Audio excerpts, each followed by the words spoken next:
Welcome back to Business Writing, Module 3. In today we're going to be looking at how we read and respond to the variety of texts and their purposes. Today's module outcomes are the following. Firstly, how do we categorize different types of text types in terms of the intended target audience, identifying the purpose of the text, and justify the identification by reference to the text, identify the different points of view in a text, and justify observations by references to the text. Different text types and their audience and their purpose. Firstly, below is a list of the documents or texts that are commonly used in most business environments.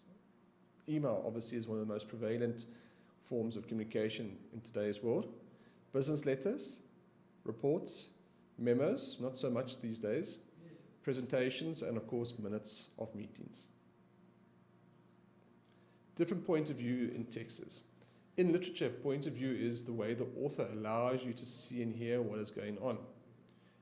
A good author can fix his or her and their reader's attention on exactly the detail, the opinion, or emotion that the author wants to emphasize by manipulating the point of view of the story. First person's point of view is in use when a character narrates the story with a I, a me, a my, or a mine in his or her speech.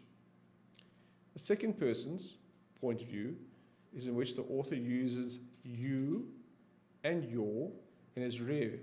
Authors seldom speak directly to the actual reader themselves. The third person point of view is that of an outsider looking at the actual action. Supporting your own ideas and or arguments. Arguments consist of at least two claim statements that are either true or false, which are offered for a specific purpose, namely to convince or persuade a listener or a reader. While arguments are intended to convince, this does not mean that all attempts to convince are actual arguments. Arguments can be distinguished from these other types of persuasion because they provide reasons for accepting the conclusion. The relevance of text in terms of meaning to self and others in peer, community, or work group.